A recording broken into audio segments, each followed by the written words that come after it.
berani berstatus sebagai suami itu dengan resiko tanggung jawab dhahiran wa batinan. Jadi dia berani qabil tu nikah wa mu'anna wa afiyah. Qabil tu nikah wa hama wa afiyah wa mu'anna.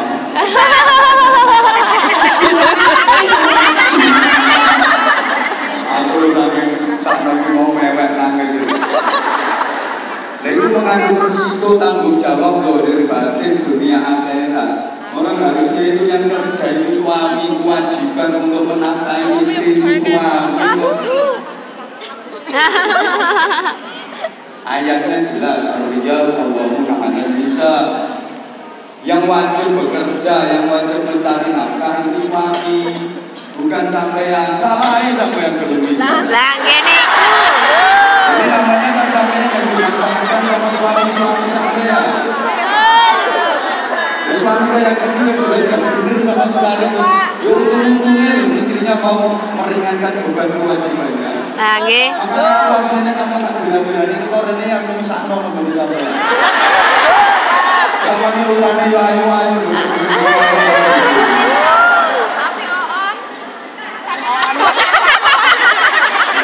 Kayak gimana, satu kayak gimana. Ya jelas itu suaminya malah dosa besar itu. Memperlakukan istri seperti juga.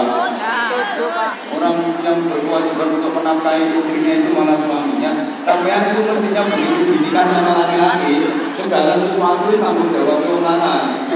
Pada dasarnya ada istri yang sampai tidak makan, ada istri yang sampai kelaparan sampai tidak makan, itu suaminya dosa besar. Ada istri yang sampai tidak berpakaian, itu suaminya dosa besar.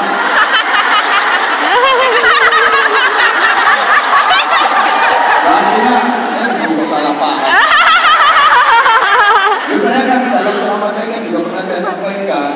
Jadi kewajiban istri kewajiban suami memberikan makan istri itu bukan hanya terus mater mulai mentang, mulai nanam pagi, kalau dulu nasinya ya, kalau baju beras, mulai masak, mulai nyayur, mulai nyambel itu kewajiban suami. Jadi istri mas, mangat.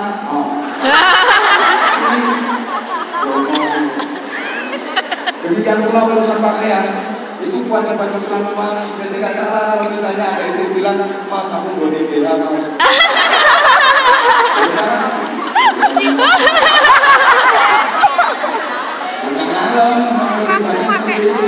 Maka sama kenapa saya tidak Umar ketika dibongkarin sama saya diam nggak berani bantah. Kan pernah ya ada orang yang mau lapor ke Sayyidina Umar gara-gara dicelana bojo. Gara-gara dicelana bojo itu ini naik siapa?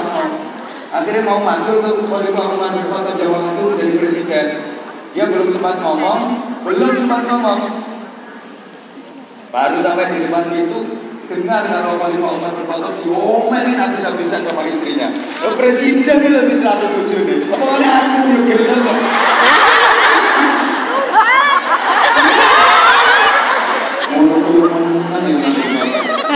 Akhirnya ini orang kembali. Nah iya kok kelasnya aku presiden ini terlalu bojo. Dipanggil sama Umar, kenapa kok kembali? Saya tadi mau mantul kalau saya terlalu bojo. Begitu saya sampai sini belum sampai masuk, bojone sama tambah gue cerewet. Anda sebagai presiden kenapa kok diem? Jawabannya apa? Ya Allah SWT, tugas saya itu banyak dikerjakan oleh istri-istri saya.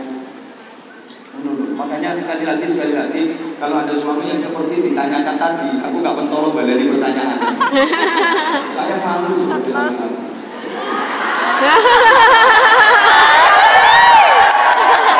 Bener. Nah, tapi untuk urusan misalnya daripada punya suami kayak gitu, lebih baik saya minta cerai. Nah itu gak harus langsung sebutan seperti itu.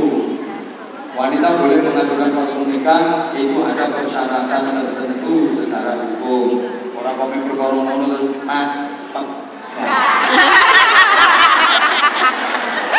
Kenapa paling bawah gitu, kalau ada istri yang tidak ada masalah, tidak ada sesuatu yang sesuai dengan persyaratan syarat, minta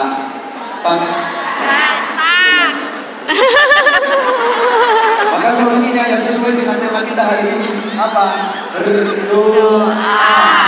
Berdoa itu bisa menyerahkan segala sesuatunya kepada Allah. Karena Apapun bentuk kesetiaan yang kita upayakan hanya akan terjadi kalau diizinkan oleh Allah Subhanahu wa Ta'ala. Berarti orang yang tidak mau berdoa, dia hanya mengandalkan ikhtiar dirinya sendiri. Sekarang gantian saya yang tanya, berhasilkah orang itu kalau dia hanya berikhtiar saja tanpa berdoa? Berhasil apa enggak? Tidak. Berhasil apa enggak? Tidak. Mungkin berhasil. Aku terus berkata, mungkin berhasil.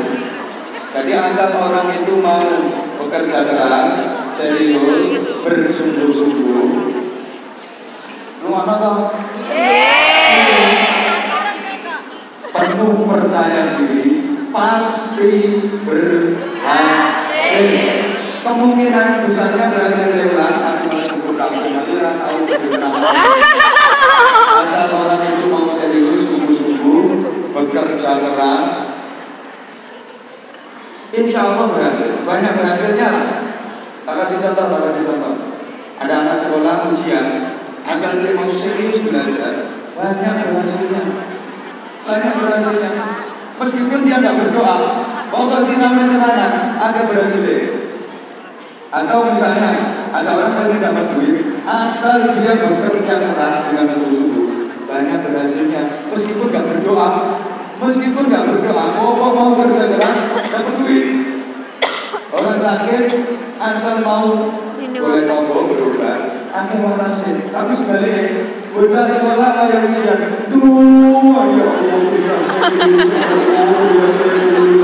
tapi orang belajar, nggak lulus. Ingin dapat duit, motor tas, tas mau cilik-cilik atau kali, kelompok dilatih.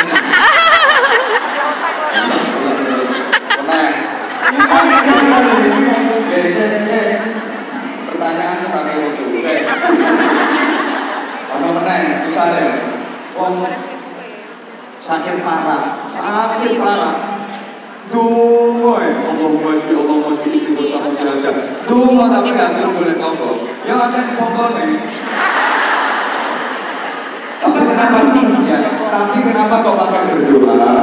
Kalau kita berikhtiar dan berdoa, halo. Bedanya dengan ketika hanya mengandalkan ikhtiar saja. Kalau hanya mengandalkan ikhtiar saja, mungkin berhasil, mungkin sukses. Tapi pertanyaannya, apakah keberhasilan dan kesuksesan itu membawa kebaikan buat diri kita, membawa kebaikan buat keluarga kita, buat masyarakat kita, buat dunia akhirat kita? Berhasil, tapi belum tentu jadi kebaikan. Nah, ketika kita berikhtiar, didukung dan di-backup dengan berdoa, maka insya Allah kita akan mendapatkan kebaikan, keberhasilan yang penuh dengan kebaikan. Saya ulang, kalau kita berusaha berikhtiar disertai dengan berdoa, insya Allah kita akan mendapatkan keberhasilan yang penuh dengan kebaikan. Ingat kata kuncinya, orang yang sukses itu bukan orang yang berhasil mendapatkan sesuatu yang diinginkan, tapi orang yang sukses itu adalah orang yang berhasil mendapatkan kebaikan dalam hidupnya. Sesuatu yang diupayakan, sesuatu yang berhasil didapat, belum tentu jadi kebaikan. Understand? Bahkan doa yang diajarkan Al-Quran itu apa? Rabbana atina fid dunya hasanah wa fil akhirati hasanah wa qina adzabannar. Kita minta kepada Allah, wahai Allah Tuhanku, berikanlah aku di dunia ini kebaikan. Amin. Berikan pula aku di dunia dan di akhirat ini kebaikan. Yang diminta bukan apa yang kita inginkan. Wis to nyawang aku, aja nyawang turis. Ora imbang mau nangis. Sama ora mesakno aku. Mau jere udah sama. Saya tadi sebenarnya di telepon juga nangis. Aku lihat ini tak gitu ketok nangis iki malu. Mana mau cengeng. Bukan nyala anakku tapi juga gitu. Wah, itu ditangkap beng. Aku tadi sebenarnya baru kali ini ujian yang luar biasa dari teman-teman. Tapi saya yakin semua pasti ada hikmahnya. Amin. Pasti ada hikmahnya. Termasuk tadi katanya saya nggak boleh berganti. Oh sudah itu sudah dari itu dengan tumor, dari itu dengan tumor. Kapan? Allah itu adil, Allah itu kuasa, Allah itu adil, Allah itu kuasa. Amin. Pokoknya jahal haq wa zahaqal batil. Yang kita lakukan ini benar. Yang kita lakukan ini benar. Pasti ada solusi, pasti ada makhraja, pasti ada jalan keluarnya. Buktinya sampai sekarang pun saya bebas ngomong, saya bebas pegang mic. Masalahnya bukan karena apa-apa, ya karena kemarin itu katanya ada kasus. Jadi tolong jangan di-share. Jangan di-share. Anwar Zahid dicekal kan.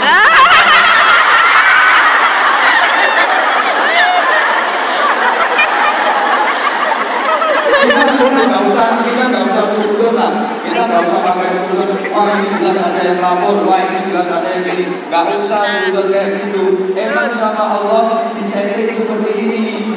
Tolong teman-teman jamaah sekalian. Mau nanti mau share. Kalau ngajinya bohong, dicekal. Soalnya termasuk anggota teroris.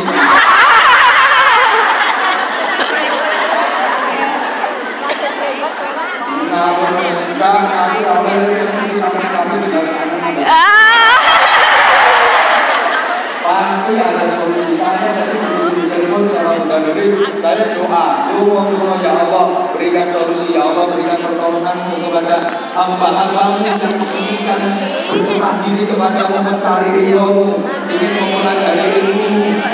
Di tengah kesibukan kerja, izin dan majikan macam-macam, kadang-kadang berangkat rene utang. Aku ngerti ya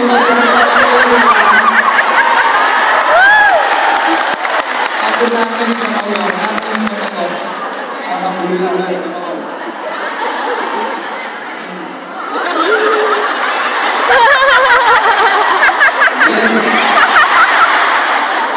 alhamdulillah yayangku udah bilang saya dengan anda semua ini saudara. Masya Allah, tadi begitu udah nulis telepon, aku yang nangis satu di kamar saya kuning kayak dari, ya ini cepet kayak diratus, enggak, tak sholat saya. Ya aku sholat dulu, aku matul nang Allah, aku punya Allah, nah aku duwe kursi Allah, aku matul nanti, aku telepon nang Indonesia, aku ratau duwe telepon, aku mau nang KJRI, aku yang kenal nang KJRI. Di KJRI Singapura, di Korea, di yang lain aku kenal. Kalau di sini aku tidak kenal, emang ketika di sini nggak pernah lewat situ. Aku biasanya ngaji ya kayak gini. Aku berdoa ya Allah berikan solusi, ya Allah berikan solusi. Begitu aku sampai sini, dia sudah nulis berkata-kata. Bahkan matanya dengan berkata-kata berbeda.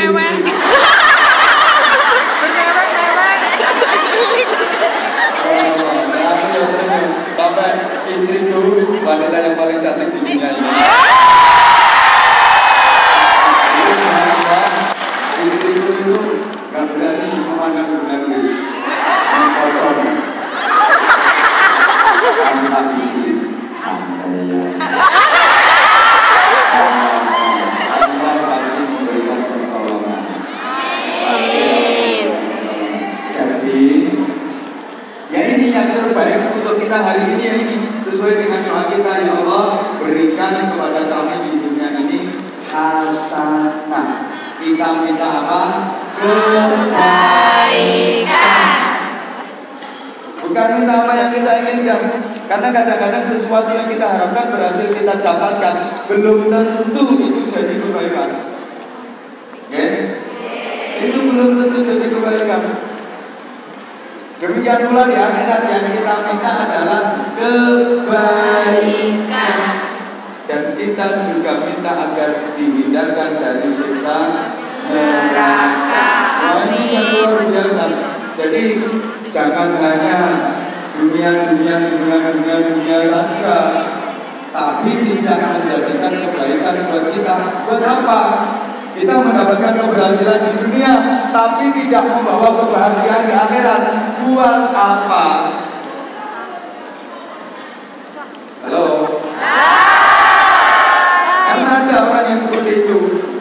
Al-Quran sendiri menggambarkan wa minan nasi man yaqulu rabbana atina fid dunya hasanah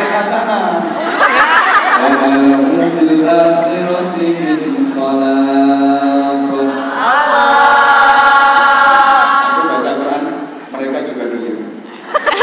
Kata siapa baca Quran dilarang? Kata siapa aku pegang dilarang? Lo ngomong gawean itu dinanya kelingking kok dilarang. Dari sebagian sampai pun ini nanti aku minta, misalnya aku minta subhanallah sedekah dengan untuk bantu pesantren saya, ikhlas atau enggak? Ikhlas. Demi Allah ini diizinkan. Kalau tidak diizinkan, mungkin diizinkan. Apa yang kuat? Karena orang ngerti ya. Diizinkan, alhamdulillah berkat doa jenengan semua, ngaji kita diizinkan. Amin. Infak jenengan nanti juga diizinkan. Amin. Berkat doa jenengan semua. Tapi nanti dulu, kau nang lagi dulu ngomong lagi dulu bos. Ya Allah. Mbah. Kenapa kemarin aku ngomong kayak gitu kok lagi terus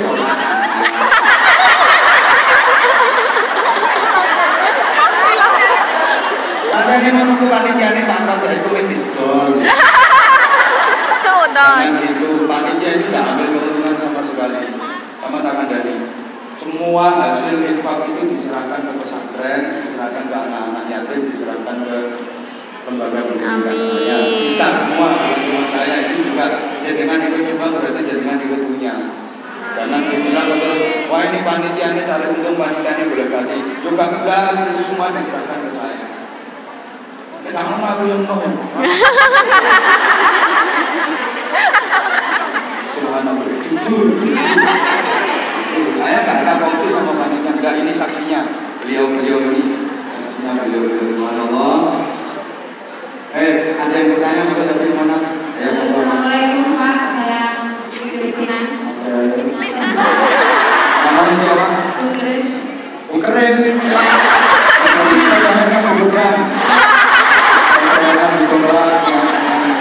Ya, silakan Kris. Saya Kalau sampean nggak punya keris, kalau saya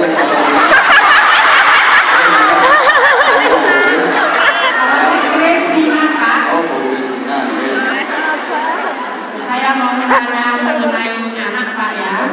Semua tempat punya anak ya. Coba. Anak suami saya tanya masalah anak. Tapi anaknya suaminya sendiri.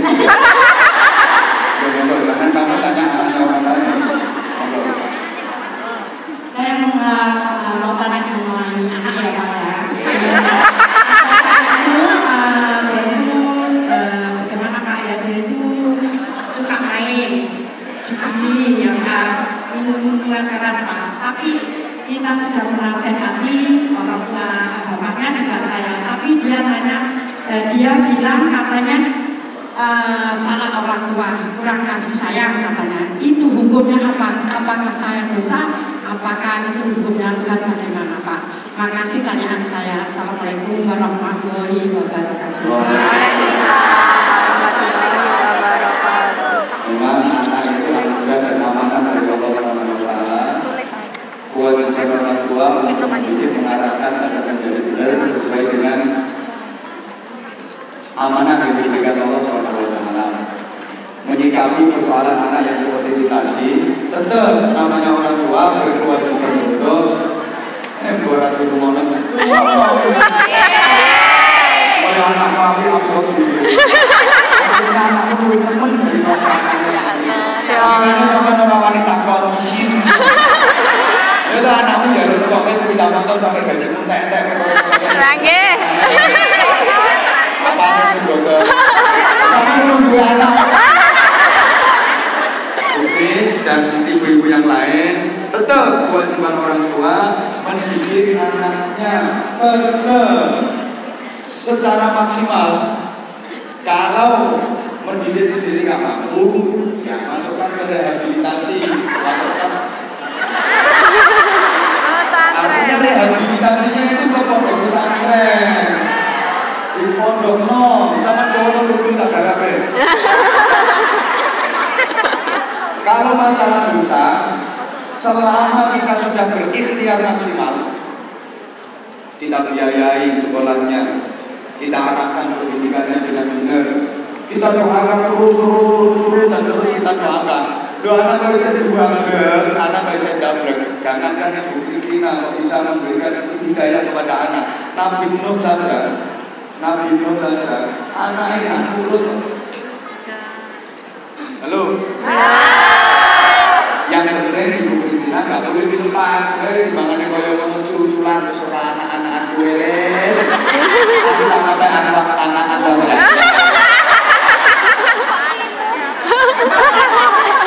Tetap ibu tetap berkewajiban untuk mengingatkan, tetap berkewajiban untuk menasihati, dan selalu mendoakan. Mendoakan ya, kalau sendiri tidak mampu yang minta bantuan siapa secara dohir minta bantuan kepada siapa yang mampu, tapi secara batinnya harus diserahkan kepada Allah. Ya Allah, Engkau yang memberikan anak kepada hamba, ya Allah, Engkau boleh menjadikan anak hamba seperti ini. Hanya kepadamu ya Allah, supaya semua bahkan kepada Gusti Allah. Engkau jadi garap kalau Gusti Allah anak sampean. Beresnya segarap kalau Gusti Allah. Ya Allah, Bapak ini rabbi ya Allah. Bapak ini sekali ngomong ya Allah, anak itu sampai ngomong. Serangan Gusti Allah. Beres. Nah, urusan dosa sing penting tugas orang tua sudah dijalankan dengan benar, tugas orang tua sudah dijalankan sesuai dengan aturan, orang tua tidak dosa. Insya Allah seperti itu. Masalahnya urusan dosa yang juga terus seperti itu. Secara syariat yang penting kewajiban orang tua sudah dijalankan dengan baik. Dikasih ilmu yang cukup, dididik akhlak yang benar, dididik ibadah yang benar. Doanya kok sejuang memang itu bagian dari ujian orang tua. Berdasarkan Al-Quran itu memang anak macam-macam. Ada anak yang qurrata a'yun, ada yang betul-betul menjadi penentram hati, penentram jiwa, penyelamat dunia akhirat. Mudah-mudahan semua yang hadir di sini nanti keturunan yang qurrata a'yun. Ada anak yang hanya merupakan zinatul hayati dunia, hanya sebagai perhiasan kehidupan dunia, hanya sebagai hiasan pantas-pantasan. Ono lo anak pantas-pantasan. Utamanya ketemu konco yang anak sampai sakit rambut. Yang ditanyakan itu zina hanya sebagai perhiasan. Yang namanya perhiasan itu yang memperindah. Cuman yang kurang kalau cuma sebagai zina. Ada anak ini yang menjadi alimul. Apa itu? Biarkan ya itu.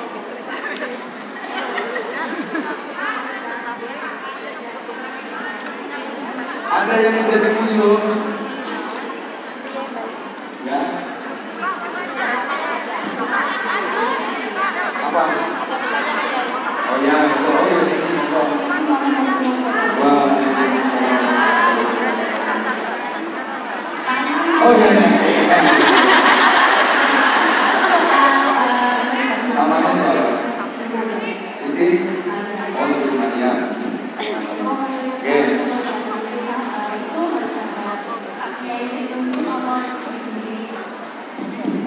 Oh gitu. Taubatan nasuha. Ya untuk taubatan nasuha, memang taubat itu harus nasuha. Kalau nggak nasuha, nggak masuk taubat dan diterima oleh Allah. Taubat itu artinya kembali. Tabah yang tubuh. Taubatan itu artinya kembali kepada Allah. Nasuha itu artinya menghendaki kebaikan.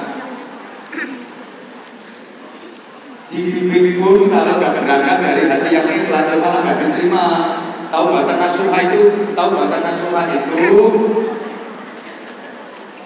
kalau kiai atau ustaz yang membimbing itu sifatnya memberikan teori, memberikan cara, bagaimana teorinya taubatan nasuha itu.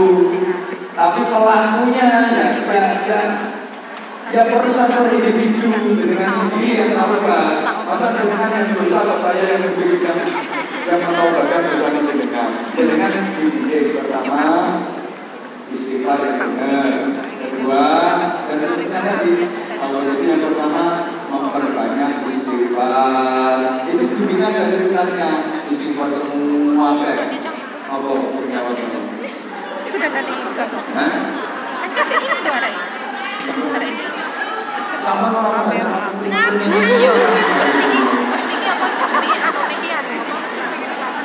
caranya itu kan istighfar di lisan. Lisannya istighfar, memperbanyak istighfar. Bahkan kamu istighfar lebih, akhirnya itu.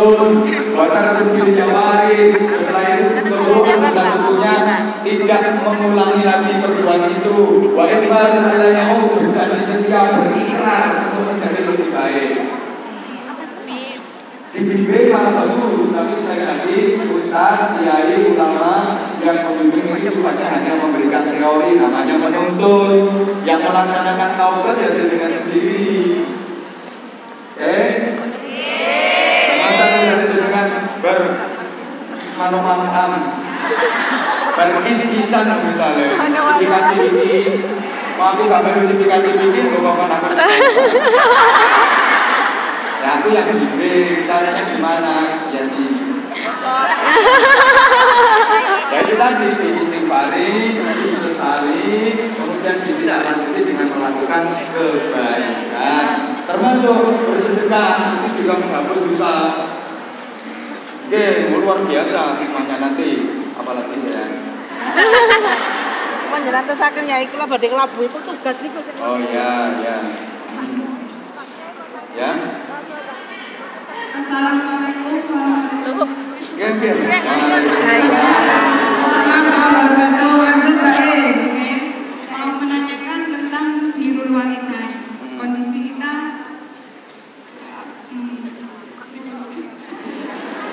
birrul walidain dalam posisi kita sudah berumah tangga, Pak ya. Oke, subhanallah. Memang birrul walidain itu termasuk afdhalul amal. Afdhalul amal tingkatannya kalau menurut Rasulullah yang pertama as-sholatu ala waqtiha, sholat tepat pada waktunya. Yang kedua wa birrul walidain, kaitannya Ada yang tidak tahu apa. oh ya, berbakti kepada orang tua, berbuat baik kepada orang tua bagi yang sudah berumah tangga. Memang aturan secara syara, secara undang-undang agama, kalau bagi anak yang belum berumah tangga, mutlak berbakti kepada orang tua itu mutlak hukumnya wajib. Dan undang-undang hukum antara anak dan orang tua itu undang-undangnya cuma dua.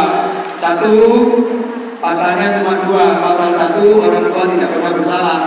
Pasal 2, apabila orang tua dianggap bersalah, kembali ke pasal 1. Enggak salah. Maka kalau saya, ketika terjadi cekcok antara anak dengan orang tua, anak kalau tua kok gegeran, ini kalau saya yang dijadikan hakim, demi Allah yang salah anaknya, ya apa kamu yang salah anaknya. Meskipun, jadi yang salah yang tuanya yang ngesek. Tapi kok sampai geger karo anak, ini demi Allah yang salah anaknya. Nah, sekarang persoalannya, sebagaimana pertanyaan, kalau sudah berumah tangga bagaimana? Kalau sudah berumah tangga ini ditafsir bagi suami itu anak.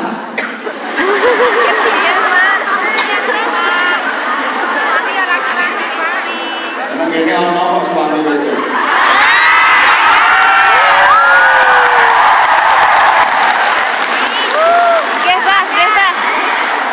Campur, Pak. Nggak usah jodoh-jodoh.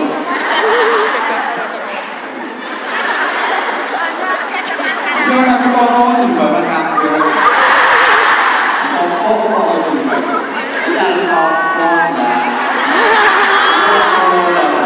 mana yang berstatus sebagai suami jadi-jadian.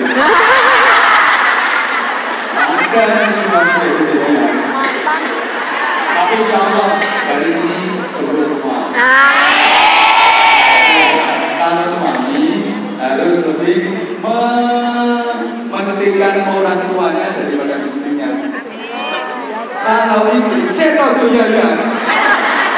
istri harus menomorsatukan suaminya daripada orang tuanya. Tentu saja sesudah Allah dan Rasulullah. Tabarani.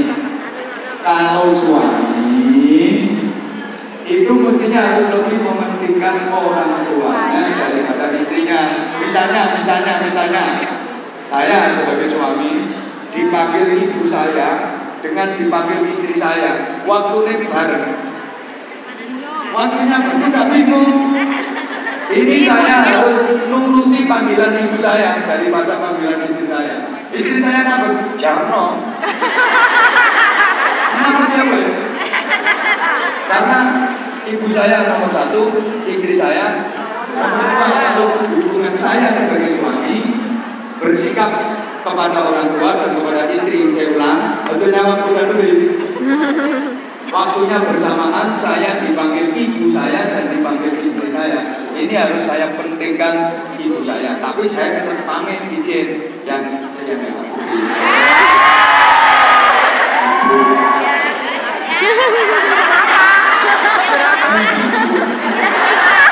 Jadi suami yang baik tetap harus minta izin kepada istrinya.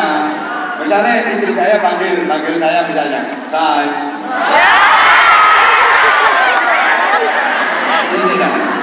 Umi senyum-senyum. Nah, terus pada waktu yang bersamaan juga ibu saya juga panggil saya, Anwar Syahid, nak, anakku seganteng.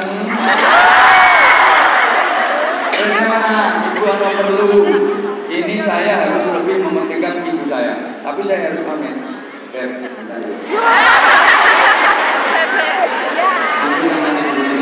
Aku disuruh ibu, saya tanya ibu saya itu urusan keluarga ibu masih ya, urusan keluarga ibu beres ya. Baru bilang. Saya harus pamit. Dan nggak pamit, kalau salah, dia tetap berdosa sama istrinya. Harus tetap pamit. Ini nggak pamit yo, ngamuk yo kamu itu. Ya kamu boleh ngomong. Boleh. Sarung itu barangnya dijual mana? Dia pelan berbohong. Gak boleh. Apa emak.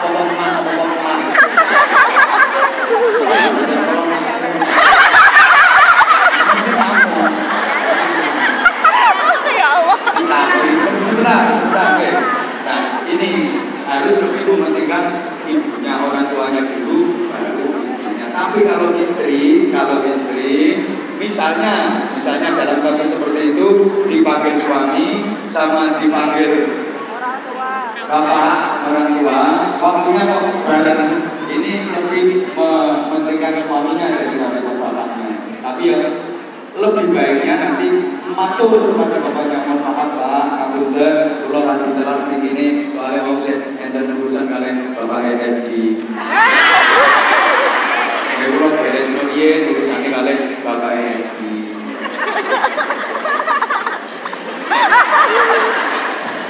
Saat ini pun beres, saat ini kula ngono.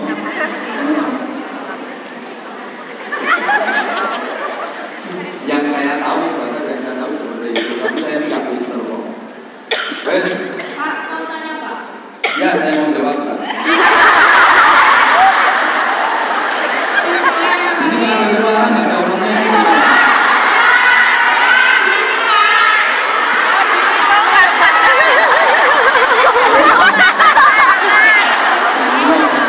Mau suara tanpa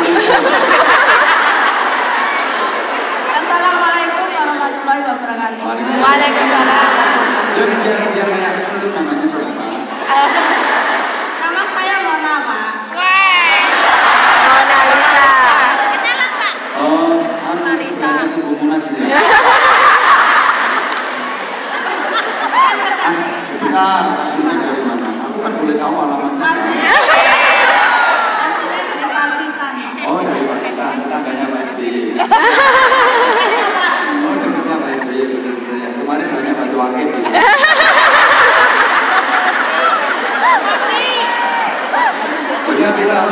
langsung wisata Indonesia. Ya nggak pernah, monggo. Ya mau tanya itu kalau kita punya suami kan kecantikan. Kalau itu berarti nggak punya bunda. Kita punya suami. Ah ya, saya juga punya istri.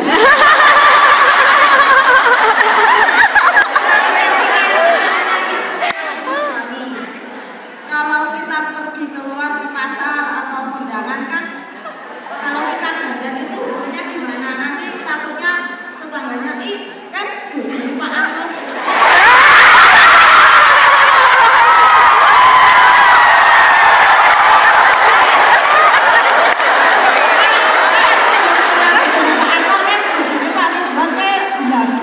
Kondangan yang pasar orang pakai wedak.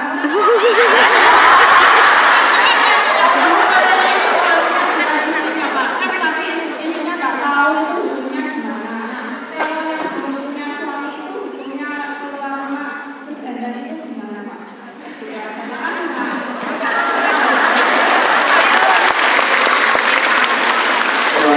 Satu pertanyaan yang luar biasa yang diletakkan oleh orang yang biasa duluan.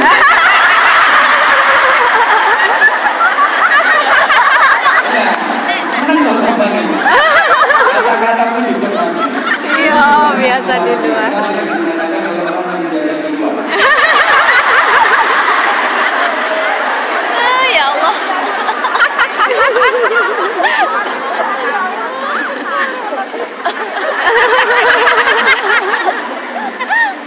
Subhanallah. Oke. Itu dalam agama disebut tabarruk. Wala tabarrujna tabarrujal jahiliyatil ula. Kita memang tidak boleh tabarruk. Tabarruk itu ya ngeder aurat, pamer. Ya, atau make up yang berlebih-lebihan. Yang berlebih-lebihan. Kalau sekali lagi namanya tabarruk itu over. Over. Berlebih-lebihan lah, berlebih-lebihan. Misalnya pakai bedak atau sampai 7 cm. Misalnya. Itu berlebih-lebihan kok. Misalnya. Atau pasang bulu mata yang bahasa Inggrisnya eyeglass. Atau jadinya yang 3 meter. Ini apa namanya alis ini dijabuti terus diganti respon di sini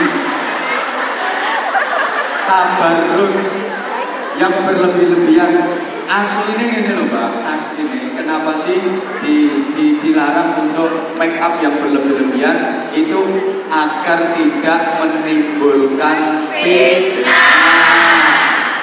Nah, menyikapi pertanyaan tadi, lu bujuni Pak Anwar Zahid kok. Bujuni Pak Anwar kok gladis. Yang apa-apa keren, guys. Orang buka udah. Orang itu kok enak. Orang tahu bagus.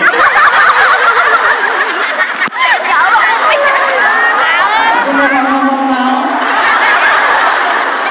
Orang ngomong.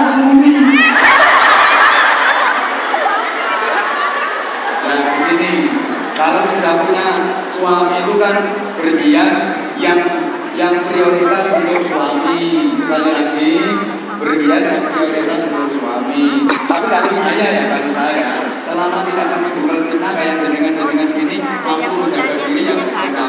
Semua jenengan mampu macam rembes. Aku baru ngomongin malah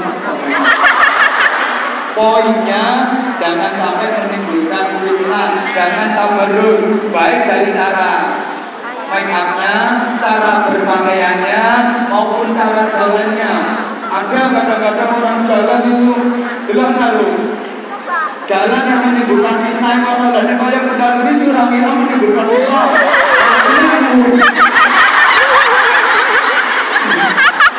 Kalau benar jalannya tidak jadi benar tidak menimbulkan fitnah. Karena ada orang jalan itu modelnya ini. Maaf. Jadi jalannya itu letternya letter apa biasanya susah. Nah itu menimbulkan fitnah atau dari cara berpakaian. mode itu loh. Cara berpakaian, insya Allah kalau model kayak gini, ya kemungkinan adanya fitnah itu enggak lah. Secara dohiriah, syukur-syukur, sing botol, insya Allah aman gak dirokoti syukur. Intinya memang di situ, jangan sampai menimbulkan fitnah. Makanya kalau tradisi orang Arab sebenarnya itu ya, aku tanya sama ulama itu yang pakai apa itu, ya, itu memang pakaian tradisinya orang Arab. Iya, di orang sana itu cantik luar biasa, apalagi kalau cadarnya dibuka. Wah,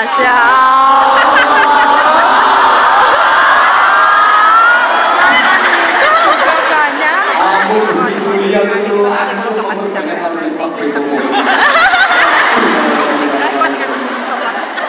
makanya dijilbabi. Ada model ini. berarti sing cadaran ki wayu ya, Pak. Sing cadaran berarti ayu pola. Tabarruknya, Mbak, berlebihan dalam berpakaian, termasuk dalam berucap, dalam berkata. Misalnya sama ketemu saya, itu juga termasuk bagian dari tabarruk yang diharapkan. Ngomongmu loh. Ini orang nggak tahu saya sih biasa nggak kayak gitu. Orang yang nggak kuat yang kena omongan.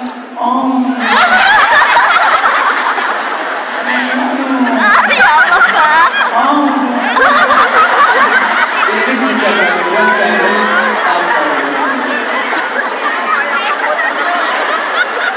karena semua koyak meyong.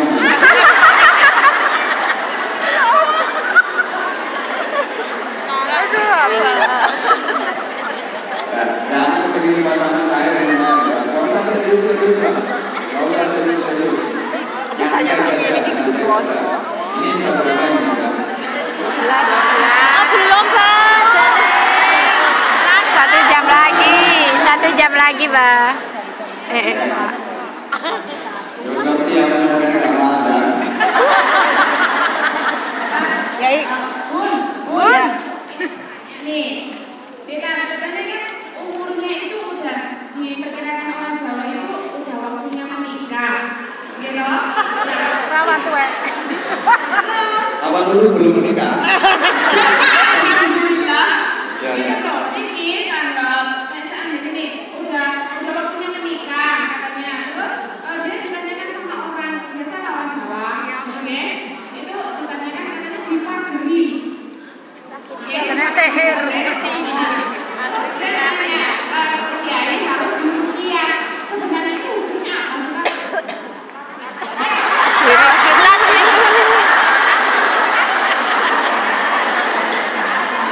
Padahal pakaian saya nggak ketat.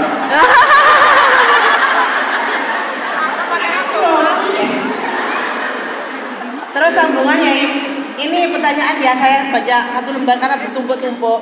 Assalamualaikum Mbak Yai, hari Jumat sore kan Yai mau berdakwah di Blitar. Tok di Jambi itu dekat. Tisu.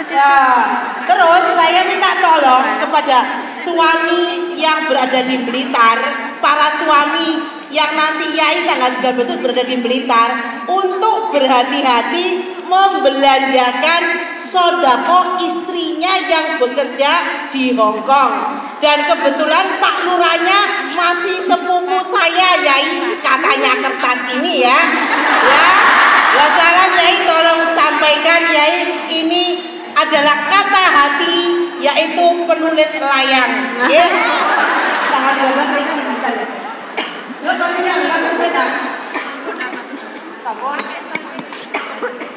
Oke, matur suwun untuk pertanyaan yang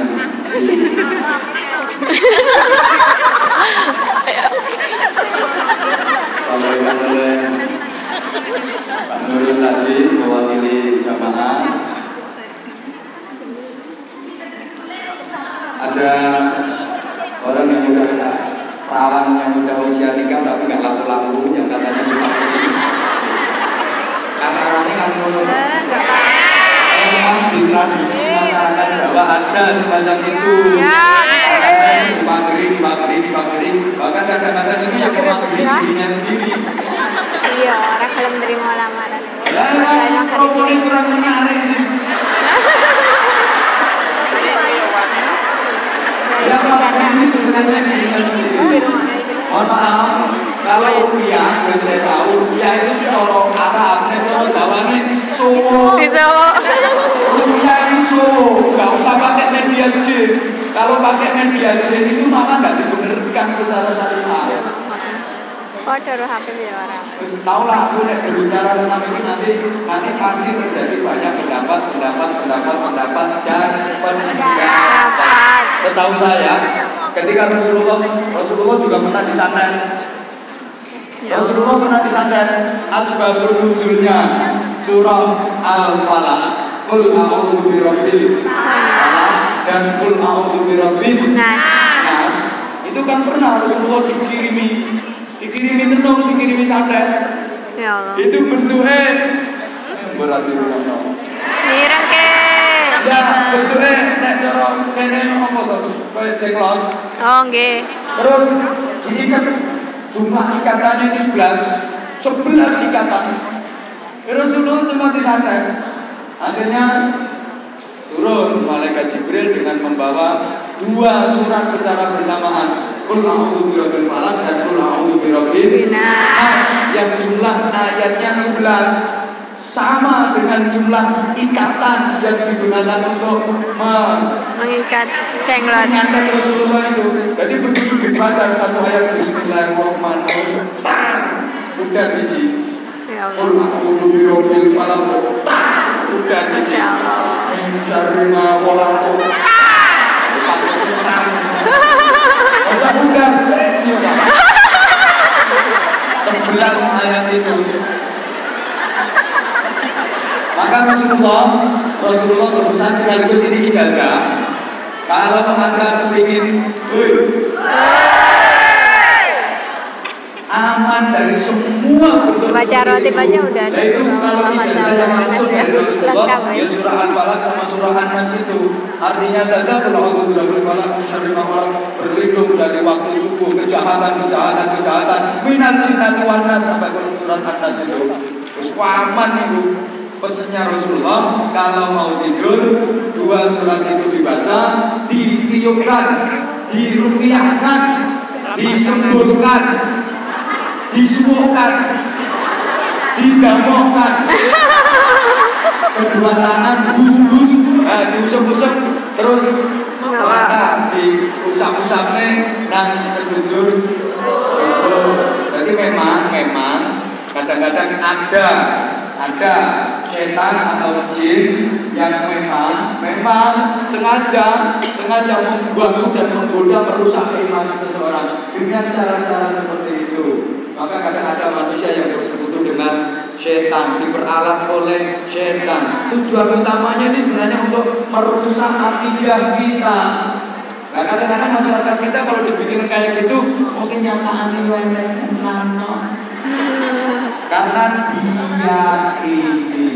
karena diyakini. Maka solusinya bagaimana?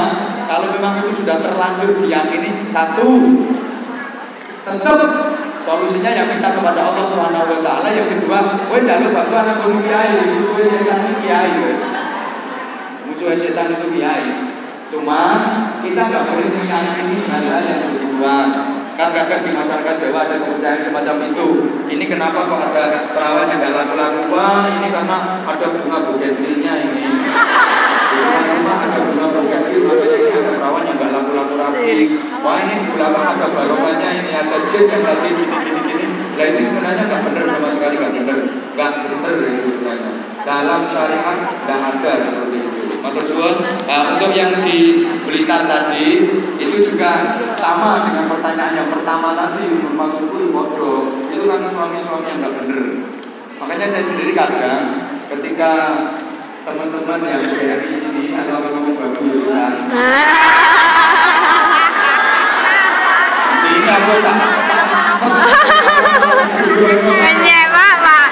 maksud kemarin judulnya maksudnya itu banyak memang orang-orang seperti itu. Aku tuh kadang-kadang Madel. Kok Citi Boy. Yang di sini istrinya kerja apa tuh banting pulang keras keringat ngosek WC. Karuan mulai ngempet kepingin jajan naik diempet demi untuk anak, demi untuk suami, kadang demi untuk bangun rumah, demi untuk beli sawah macam-macam. Terus yang lanang ngeluyar. Masya Allah. Apa mana nih kita sebetulnya wayu sing lanang rapi janji. Kudu tak kapok nih rumah. Kadang aku mbak sendiri kok. Masya Allah, kok Citi Boy. Ini wong lanang model opo kayak gitu ya Allah ya kali. Dia malah yang memanfaatkan hasil dari istrinya. Dia mau main dolenan, kadang malah orang sing ngomong dolenan judi macam-macam. Istrinya jadi BMI kerja di luar negeri kok mentol. Ya Allah. Oke Mbak, jangan khawatir, aku tak sampai no.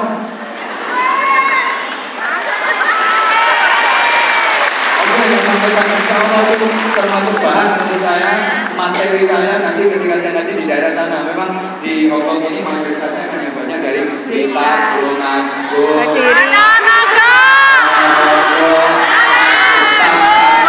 wilayah Kidul, wilayah Kidul. Ya, teman-teman juga.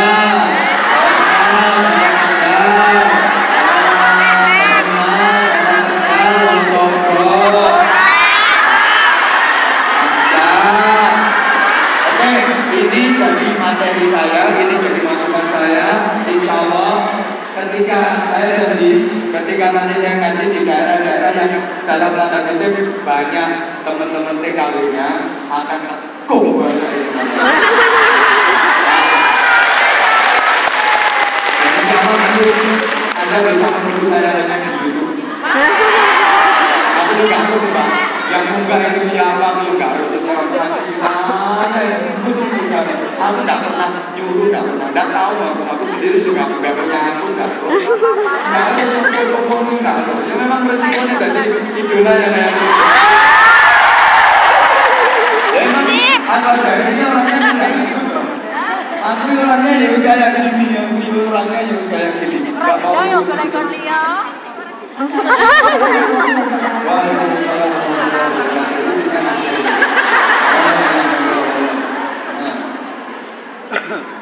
Asik mana kembali pada tema ikhtiar dan doa demi kesuksesan dunia dan akhirat. Keluarga Sakinah, Mawaddah dan Warohmah adalah suatu kesuksesan dunia dan akhirat. Dan jodoh adalah sesuatu yang sudah ditakdirkan dan diberikan oleh Allah Subhanahu wa Ta'ala.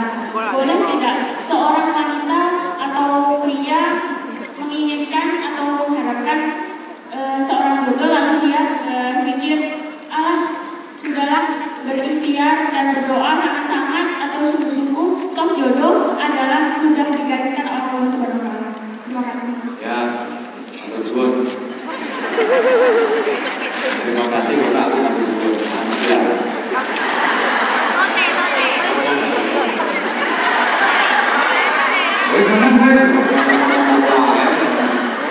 Memang berbicara tentang jodoh, berbicara tentang takdir dikaitkan dengan ikhtiar dan doa. Makanya di awal tadi kata kuncinya kan doa yang saya baca, Rabbana atina fid dunya hasanah wa fil akhirati hasanah wa qina. Kita minta kebaikan, bukan minta apa yang kita inginkan. Karena yang kita inginkan belum tentu jadi kebaikan. Tapi kalau kita minta kepada Allah, Allah yang nyeting, Allah yang ngatur, itu pasti akan menjadi kebaikan. Menanggapi pertanyaannya Mbak yang cantik tadi, Mbak mungkin ganteng Saleh. Kita memang diwajibkan ikhtiar dan berdoa. Misalnya kita berdoa, sudah ikhtiar dan berdoa. Ya Allah, jadikan Anwar Zahid suami saya. Misalnya contohnya. Ya daripada aku bikin contoh yang lain, ya Allah, apa kita kepada ya Allah, berikan amal dengan suami saya. Amin. Habis itu nembung, kan sudah berdoa, terus ikhtiar maksimal, nembung. Ya artinya nembung itu ya Lamar, nembung. Misalnya, tapi ternyata kok ditolak. Akhirnya mutung guys. Ini misalnya aku masih single ya misalnya. Ya wes gak aku gak. Ya Allah jadikan Mas Rahman. Oh iya coba baik.